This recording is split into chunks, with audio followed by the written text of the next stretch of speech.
Donald Trump gives a full pardon to Ross Ulbricht, the founder of Silk Roads. He calls his mother on the phone to tell her the good news. Let's jump into a video that fully explains the Ross Ulbricht situation. This is a drawing by Ross Ulbricht, who is an inmate at the United States Penitentiary in Tucson, Arizona, a maximum security federal prison. I'll spend the next few decades in this cage. Then, sometime later this century, I'll grow old and die. I'll finally leave prison, but I'll be in a body bag. Ross was arrested at 29. Now he's 40. He faces a double life sentence plus 40 years with no possibility of parole for creating the Silk Road, a dark web marketplace that facilitated $1.2 billion in Bitcoin-denominated transactions. But a second chance might be coming from an unlikely savior. And if you vote for me on day one, I will commute the sentence of Ross Ulbricht. Trump made a deal with the Libertarian Party, and now Ross might not have to spend his middle and old age behind bars. He might not have to leave in a body bag if Trump makes good on his promise. Will he? In the coming months, career FBI officers and DOJ attorneys may dredge up lies about Ross so that Trump will change his mind. They may appeal to some of his draconian instincts. They may try to pin on Ross some of the disastrous outcomes of the drug war. But once you hear the full story, you'll see why Trump should ignore the saboteurs and keep his promise to free Ross. Ross's arrest on October 1st, 2013 at the Glen Park branch of the San Francisco Public Library was like a scene from an action movie. He was downloading an interview with Vince Gilligan, the creator of Breaking Bad. In another window, he was administering the Silk Road. Undercover FBI agents staged a physical fight behind him.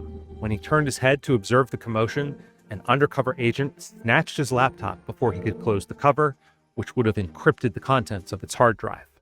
The FBI keeps a picture of the computer on display as a trophy from the hunt. Ross was no Walter White, the frustrated high school chemistry teacher who transforms into a violent drug kingpin in Vince Gilligan's series, driven by his lust for power and retribution. Ross was an Eagle Scout who majored in material science and engineering at the University of Texas at Dallas on a full scholarship. He was passionate about libertarian philosophy and Austrian economics. He read Ludwig von Mises and Murray Rothbard. He wrote on LinkedIn that he wanted to use economic theory as a means to abolish the use of coercion and aggression amongst mankind and create an economic simulation to give people a first-hand experience of what it would be like to live in a world without the systemic use of force. I was trying to do something good. I was trying to help us move toward a... This call is from a federal prison. And he did. Ross created an underground e-commerce website called the Silk Road, and he was its first vendor, selling homegrown psilocybin mushrooms. The Silk Road became the eBay of drugs, with trusted sellers earning higher ratings and the message boards filled with tips for safer drug use. It established an ethical code of conduct: no fake degrees, no child porn, no stolen goods. Our basic rules are to treat others as you would wish to be treated and don't do anything to hurt or scam someone else. I was trying to help us move toward a freer and more equitable world. While the Obama administration's Justice Department was pressuring banks and credit card companies to stop servicing gun shops, adult websites, and payday lenders, even though what they were doing was completely legal, the Silk Road demonstrated that with Bitcoin, you could buy things on the internet by circumventing the payment rails that the government controlled. Online trade had become virtually unstoppable. Back then, Bitcoin made me feel like anything was possible. When the idea of Bitcoin really clicked for me, I got so excited. I thought, with Bitcoin, I can try to do something that actually makes a difference. Ross became a hero to libertarians. He has 2 life sentences and never committed a violent crime. The guy has been condemned to rot in prison for setting up a website They created a smoke screen and used the charges of murder for hire, which they didn't even end up charging in the end. Now would be the perfect time to revisit Ross's injustices and set the man free. But others say he got exactly what he deserved. This is the judge who finally got it right. Right. Mm-hmm. All right. We all agree here on that? Concur. Life in prison without parole? Yep. Anybody else, any other wise guys want to do it? That's what you're going to get. We all know the road to hell is paved with good intentions, right? And now here I am. I'm in hell. Does he deserve this fate? As Ross became paranoid that he'd be caught, did he stray from his high-minded ideals and break bad like Walter White? And does that mean Trump should think twice before freeing him? Ross's friends were shocked at his arrest. They described him as sweet-natured, loyal, guileless, and non-aggressive. He comes across as poetic and sensitive in his artwork, and an online interview posted before his arrest. It was definitely a first love experience for me because I learned a whole lot about love and myself and like how attached and vulnerable you can get.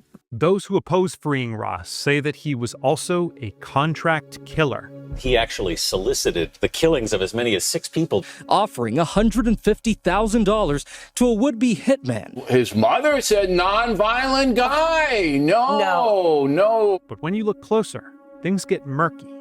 Here's what we know. When building their case, prosecutors drew on chat logs from a moment of crisis at the Silk Road. The site's top administrator, Curtis Green, had just been arrested. It looked like he might have stolen about $350,000 worth of Bitcoin. Nob, a participant on the Silk Road, was chatting with the site's top administrator, who called himself the Dread Pirate Roberts. He told Nob that this will be the first time I've had to call on my muscle. Do you want him beat up, shot, just paid a visit? I'd like him beat up, then forced to send the Bitcoins he stole back. Later that day, the Dread Pirate Roberts messaged Nob again. Okay, so can you change the order to execute rather than torture? He was on the inside for a while, and now that he's been arrested, I'm afraid he'll give up info. Nob sent the Dread Pirate Roberts a picture of what looked like Curtis Green being tortured and killed. I am pissed I had to kill him, but what's done is done. It turns out that Nob was DEA agent Carl Force, one of 2 investigators on the case, who went to prison for embezzling Bitcoin during the investigation. He had staged Green's murder. But maybe the Dread Pirate Roberts, who was chatting with the corrupt undercover agent who set up a fake hit, wasn't actually Ross Ulbricht. After all, the name was inspired by the film The Princess Bride to describe a character inhabited over and over through many generations. I am not the Dread Pirate Roberts, he said. My name is Ryan. I inherited the ship from the previous Dread Pirate Roberts. When the Dread Pirate Roberts gave an interview to Forbes 2 months before Ulbricht's arrest, he insisted that he was not the site's founder. What inspired you to start the Silk Road? I didn't start the Silk Road. My predecessor did. The Silk Road forums are full of comments from the Dread Pirate Roberts account. Did you write those? The most I am willing to reveal is that I am not the first administrator of Silk Road. The jury never saw this interview. Everybody say was there multiple DPRs? Absolutely there was. I was DPR once. Curtis Green says to this day that he doesn't believe Ross is the one who put out the hit and claims the undercover agent Carl Force, aka Nob, also had access to the Dread Pirate Roberts account. And Carl Force and myself. A DEA agent or FBI agent lie to make their case look bigger than what it actually is? No, who would ever thought? Far as I know, were the only ones that have the login. When I was supportive of Ross to my attorneys, they said, why were you supportive of a guy that tried to kill you? And I immediately snapped back and I said, how do you know that he tried to have me killed? You're just going by what the government tells you. Federal prosecutors never charged Ross for attempted murder, but the federal judge who sentenced him to 2 life sentences plus 40 years with no possibility of parole nonetheless referenced these episodes in her decision. The fantasy is that this sentence is anything more than just purely punitive and completely beyond the range of what drug offenders get in this district, in this circuit, in this country. The judge also said that Ross should be a public example for acting as though he was better than the laws of this country. Well, maybe he is. The drug war is the real villain in this story. It's cost $1 trillion, while fueling decades of black market crime and violence, all as overdose deaths have increased. Black markets often become violent because there are no legal mechanisms for contract enforcement, and their participants become desperate to avoid being caught, which is what happened to the Silk Road. Yes, it's ironic that Trump, the man who openly admires China and Singapore's death penalty for drug dealers, might be the one to free the founder of the world's first major dark web drug market. As I have said before, I will ask Congress to pass legislation ensuring that drug smugglers and human traffickers receive the death penalty. But that's because if there's one thing Trump loves, it's a deal. If you can't make a good deal with a politician, then there's something wrong with you. And I'm a very good deal maker, believe me. I guess I look at everything like a deal. I do hundreds of deals. The deals come out of my ears. And one of his most audacious deals of the 2024 campaign was with the Libertarian Party, which never wins, but sometimes covers the spread in close presidential elections. Trump showed up at their convention and proclaimed he was something of a libertarian himself, to which he was met with a chorus of boos. Well, in the last year, I've been indicted by the government on 91 different things. So if I wasn't a libertarian before, I sure as hell am a libertarian now. But behind the scenes, something else was going on. Trump had struck an agreement with the Libertarian Party leadership. And if you vote for me on day one, I will commute the sentence of Ross Ulbricht. Don't spoil this election for me, and I'll free your boy Ross. He's already served 11 years. We're going to get him home. Ross Ulbricht is one of our own. He is a libertarian, and he was inspired to do this website because of his libertarian beliefs. Libertarian National Committee Chair Angela McArdle says Trump's former Director of National Intelligence, Richard Grenell, set up a meeting between her and the president at Mar-a-Lago during the 2024 campaign. Rick is like, well, President Trump is a deal maker. You ask for the world. You ask for whatever you think, you can get, and it'll probably land in the middle. He likes making deals.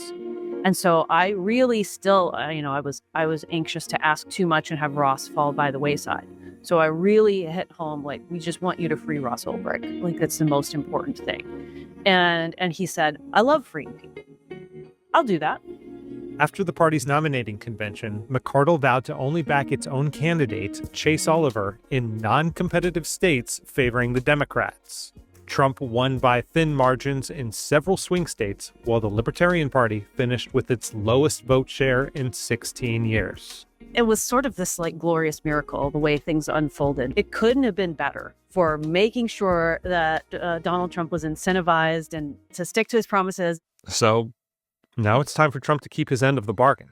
The Silk Road began as Ross's idealistic attempt to make the black market just a little safer by creating a place where people could vet buyers, avoid risky in-person transactions, find untainted drugs, and share safety information. That it appears ultimately to have fallen prey to some of the same violent forces as is in every other black market in history only shows just how hard it is to fix the problems prohibition causes, whether it's violence or increasingly dangerous synthetic drugs like the fentanyl driving the overdose epidemic, which has only grown worse since Silk Road's shutdown. Unless and until the government wises up, takes a different approach to drugs, our choices are places like the Silk Road and its many imitators since, or the cartels. When I am president, it will be the policy of the United States to take down the cartels, just as we took down ISIS and the ISIS Caliphate. We tried decapitating the cartels in the early 2010s, and it led to an even bloodier situation in Mexico. The last war on the cartels led to the rise of the notorious El Chapo. Once he was arrested, others took his place. The cartel transformed into a more decentralized and resilient umbrella structure, and the fentanyl flow increased, with seizures nearly doubling between 2021 and 2023. As long as there's a strong demand for drugs in America, it seems that there will be willing suppliers. Drug prohibition has failed, and no amount of bluster about executing dealers or going to war in Mexico is going to change that. But even if you disagree and think Trump can somehow finally win the drug war, it still doesn't justify keeping Ross locked up through his 40s. He'd already be out if he'd accepted the 10-year plea deal the government offered him. He served his time and expressed remorse. The extent that my actions led to drug abuse and addiction, I'm sorry. Ross has been a model prisoner, pursuing his master's in psychology, teaching and serving as a conflict mediator on the inside, and collecting over 150 signatures of support for his release from fellow inmates. It certainly would be a far more defensible intervention than Joe Biden's self-serving pardoning of his son Hunter for all potential crimes covering more than a decade. What are you going to do over the next 5 years? Like one sentence. I'm gonna